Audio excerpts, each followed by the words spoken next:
Hi, 3 and 4-year-old, 5-year-old leaders. We are preparing for October 21st, and I am making these videos to try to help you know better what to expect as you walk into your rooms on Sundays, and to also just give you a better idea of the lesson and the whole idea behind the lesson. Now, I realize that many of you have been in a 3-year-old room or a 4-year-old room much longer than I have been doing this. So please know that these are suggestions. That doesn't mean you have to do it exactly this way, but I just wanted you to understand what we're thinking behind providing you with all of the resources that you have. First things I want you to know are we have built some new resources for you that will be available in your classrooms. If you are a Sunday leader, you will have a box like this. Your box has all of your curriculum in it, prepped and ready to go for the entire series. I'd like for those boxes to stay in the room, but if at any point you need to pull some things out of there so that you can take it home and prepare at home, you're welcome to. It's all prepped and ready to go in the classroom, and so we'll just pull out what you need every week like we've been doing. The other thing to know is there are folders that have different information on it, and as well as a bag labeled for 9:30 or 11.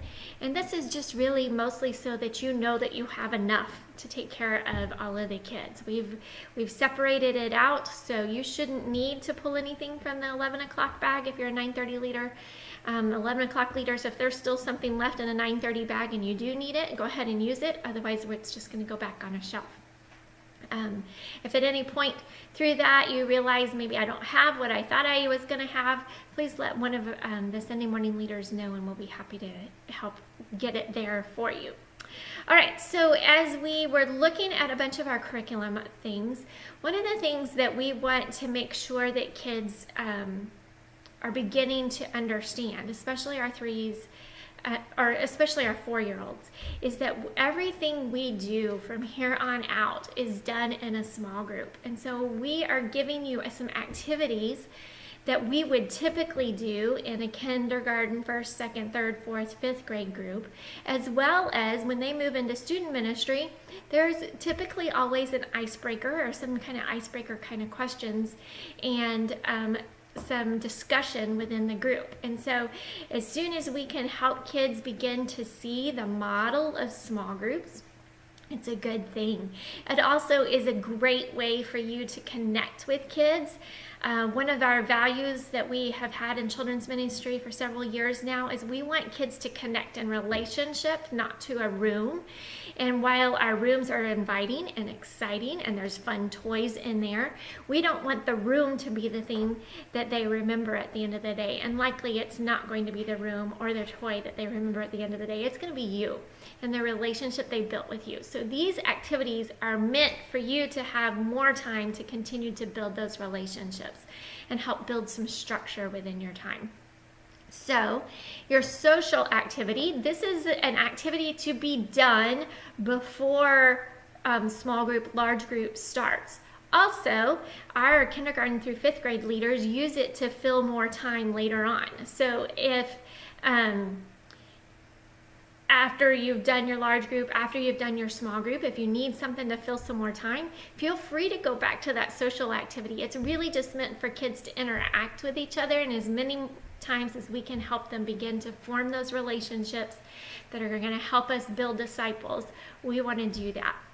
So your activity for this series is called Upset the Farm.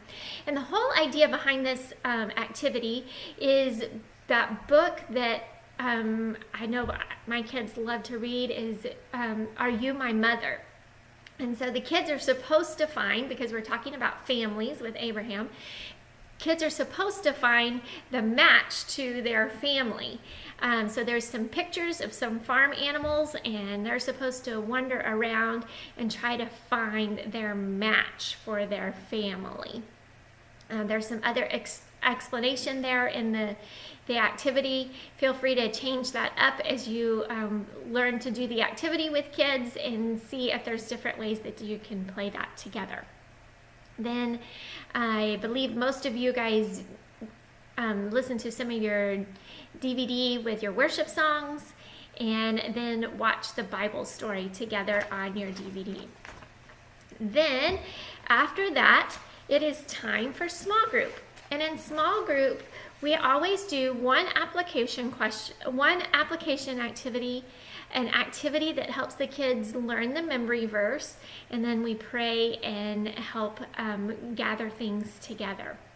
And so your application activity is, it says, tell about a favorite toy.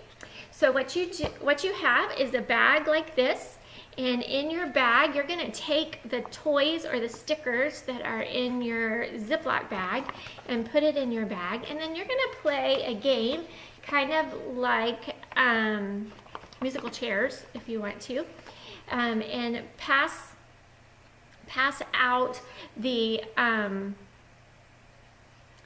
toys to each kid. So each kid is going to get pretty much the exact same toy. Everybody has the same toys, they're just different colors. And as you give them the toy, you should invite the kids to come up one at a time and talk about this toy. And maybe they're good storytellers and they want to create a big story about it, or that maybe you need to help give them prompts about what they notice about this toy. And then we're going to turn it around, because we're talking about Abraham in our story, and in our series this series, we are talking about God's promise. Now remember, we started back in Genesis. We looked at how God created the world, and he created man and woman, and he created them in his image, and he created them with a purpose. Well, this purpose is continuing as Abraham is a part of the story. Last week we talked about how God separated Abraham and made a promise to him. He said, God told Abraham, I am going to make your descendants as big as the stars in the sky. And so that is vast, and that's a whole lot of people. And Abraham didn't really get to see that happen until he was old, with the start of Isaac being born. And so in our story today, we looked at God's promise to Abraham, and how God made a way with a ram being sacrificed instead of the lamb or Isaac, because of Abraham's obedience to God. And so, and because of the promise. The promise was, I'm going to continue your lineage. He needed Isaac. It wasn't just because Abraham was a good guy and he did what God asked him to do. It's because God made this promise. And so that's our activity. We want kids to think about something like their toys that they were given. Think about something that if they had to give it up, it might be challenging for them, and talk about why that might be challenging. Or and so hopefully they like their toys. If not, their kids, understandably, they get to take their toy home with them at the end of the day. And so you'll ask them if it would be hard to give up that toy forever. And maybe you want to play that. Maybe you want to hide the toys for a little while and they have to go find them.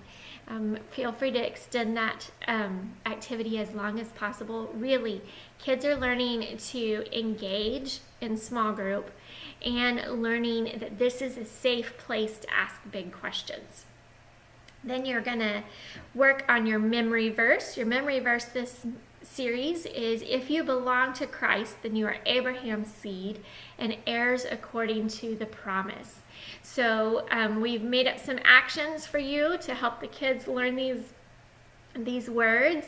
And so the first part, if you belong to Christ, you're going to clasp your hands together like you're holding on to each other. If you belong to Christ, then you're going to squat down into a little tiny ball and grow like a tree. Then you are Abraham's seed and heirs according to the promise, pointing to God. Repeat this as many times as you think you need to help kids understand those words, and then pray with them and dismiss them.